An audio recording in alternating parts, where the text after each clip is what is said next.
Have you ever dated a girl that wears a lot of makeup? Yes. Yeah. I dated a girl who worked at Ulta, in like their makeup design. She was like super into it, like a crazy amount. Big of makeup gal. Big makeup girl. Okay, so we were talking about furries, right? I remember that. Well, okay, so being back on the dating apps, right? Right. I came across this dude, and he's a good-looking dude, right? Yeah. But he wears makeup, Okay. and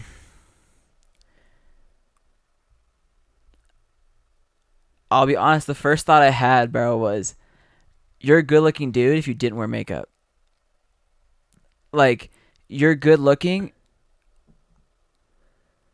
This is like a totally like unpopular opinion, like a totally toxic Did you trait. see him without makeup and then with makeup and then make that distinction? So this is what I'm trying to find out. I'm trying to like how to explain it, because so he was a good looking guy, Right. right? But I like men, That I'm aware of. right?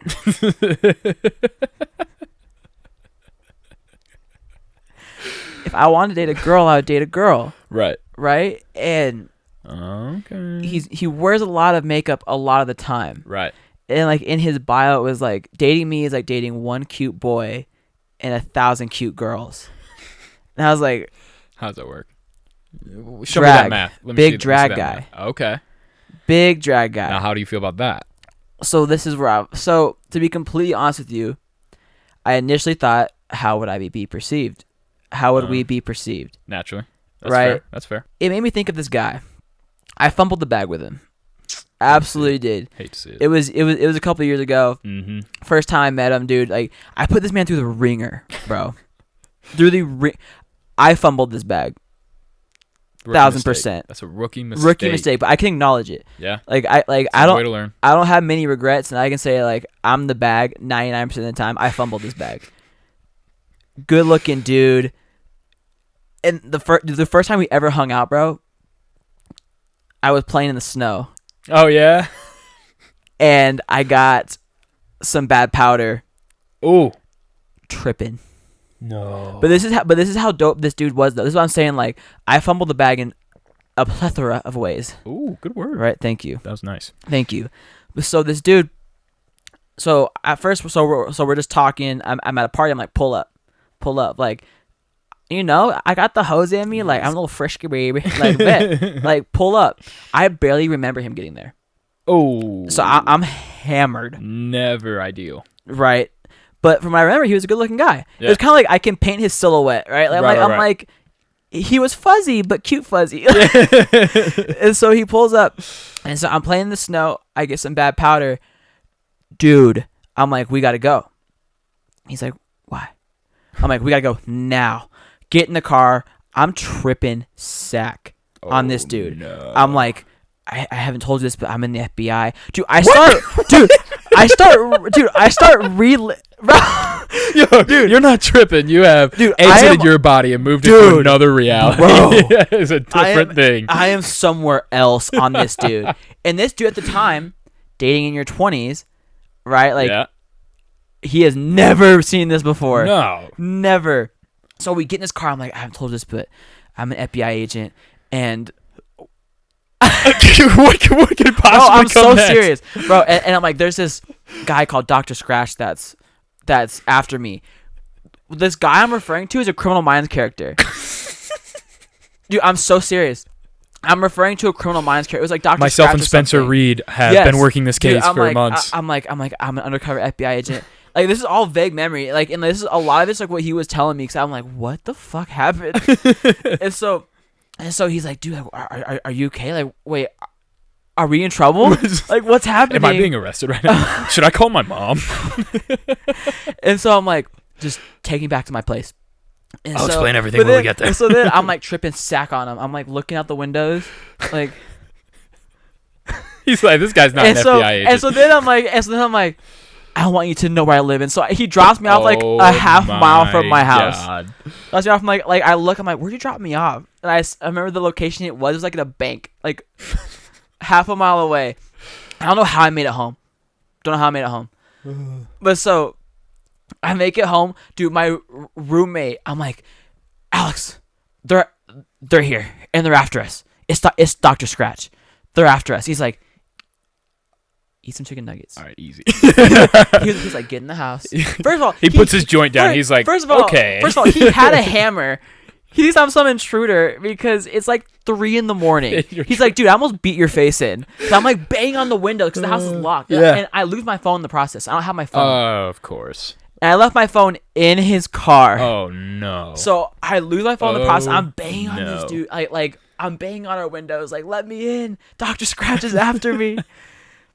And Alex is like with the hammer, like, eat some chicken nuggets, dude. He literally sat me down. I'm like eating chicken nuggets, and I wake up the next morning like, oh no. Oh no. What happened? Oh no, But- no. Dude, that was that. It was that sound, and this dude was dope. He was so cool, bro. Didn't hold it That's a against me fumble. at all. Oh. Didn't hold against me at all. I was like, hey, like, you kind of scared me last night. Like, what? I was like, that. Yeah. That's what happened. Yeah, that was fucked up. Yeah. But he was dope. He was so dope, and he was cool. But I'll be honest with you, someone who I am more masculine. I've always been around more masculine environments. I really struggle with accepting feminine men. To be completely upfront with you. That's interesting. And like, I definitely fumbled the bag with him, like 1,000%. And now like I'll try and like hit him up and be like, hey, like, hey, dude, he wants nothing. to do with So me. why do you hit him up if you know that it doesn't always suit what you're looking for? Because part of me is like, we talk about like, am I the problem? Like, I would love to like get past that, I because see. it wasn't the makeup that made me uncomfortable. It was, how would people react to this? Right. How would my parents react to this? How would my family? How would my friends? So it was less about how you feel and more about how you were afraid to feel. Yeah, in front of others. exactly. Like Yeah, it was yeah. like, because exactly, it was like I'm scared that I myself am barely coming into being comfortable with my sexuality, Right. and it's kind of like a little dropper. Like, okay, like I want to ease my family and friends into this. Like I'm dating men. They're like, Yeah. okay, cool, we can wrap our head but you're around that. bringing home a man that wears makeup. And now he's in women's And now he's in clothing. women's Okay, we're taking a clothing. lot of steps here. Right, exactly. Yeah. Granted, this you didn't do drag, but like you get my point. Right. And so that's something like I do think about him every now and then, about like I fumbled the bag, and this was a good ass dude, and I told, to be completely honest with you, a big reason why I dropped it was because of the makeup. Now, what kind of makeup are we talking? Because like there's Manny Mua, who MUA. It's MUA, Manny MUA. Right. Yeah. No, I say that because Mua. that's how I literally thought Mua Yeah. was his last name for the Like, longest here's time until somebody told me like no, that's makeup artist. That's Manny makeup artist. I was like, Yeah, oh, yeah. okay. Dude, it But- took me a minute too. Don't even twip. Don't even trip. But yeah, no. So there's different levels, right? Like there's having a little blush, doing a little some, which I don't know the name, maybe a little mascara, something, whatever that is, make your eyes pop, whatever. And then there's full on makeup, So this, and those are okay, two different so, things. Well, I'll show you. This is him without makeup.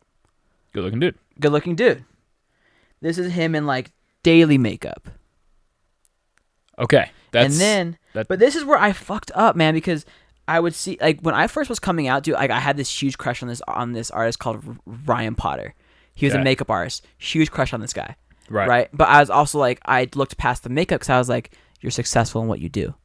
You're really good in what you do. Okay. Like So you you're like- like you own who you are. Right. Right? Like you aren't just kind of like we all, especially like gay men, we have our eras. We have our eras of like for me, like I have like a excessively flamboyant area that I cringe at. Like we have our little areas of like Right. testing shit Yeah, out. everybody does. Right? But it's like, oh, like you just are really good at it. Or yeah, you And found you got it. clout. Yeah, You have clout. So like people approve of you. I see. That's what it is. People, so that took real out quick, that societal fear kind of thing for you. And so this is like what he'll do like on the creative side. Dope. He's really good at That's- it. yeah, that's He's dope, really yeah. good at it. But truly, yeah, like I had this huge crush on Ryan Potter because he was successful. Society had approved of him doing it. But if you weren't on a level of like, I can show my friends or family, be like, yeah, he does this, but he's really good at it. Right. There's this positive Right. that comes Yes. with the wow factor aspect of it. Yeah. And yeah. like, so tying it back, with that dude on Hinge, that I was like, I would 1,000% match with you, but it's the makeup. And I find that being a toxic trait of mine. Is that like I'm so, like I sit here and say like, like we shouldn't be judgmental, we shouldn't, like X, Y, and Z. Right. And here I am doing it. I catch myself on these dating apps being like, granted like just I catch myself being hypocritical. Well, like you know what I mean? I know what you mean, and I'm going to challenge you a little bit. Yeah. Because I hear you. I don't think it's hypocritical. Like, what I hear is there's some insecurity coming, and because that insecurity is solved when their value is like tangibly represented. Like, it's not the makeup, because we've seen with the makeup artist that like, oh no, you have this success aspect that pushes me past that insecurity of being with you, because there's validation clearly at the ready for me entering that relationship. So it's not a hypocritical because you've proven to yourself that you can totally be into somebody with the makeup. It's the insecurity of like, but what are people going to think? If you have the success aspect, then I don't have to worry about what people are going to think. But it always comes back to that feeling of like, ugh, how am I going to be perceived? And that falls back to me. Because you're exactly right. It's an insecurity. And to me, I don't think it's an insecurity of the man. Right. Of that man. Right. Of the makeup.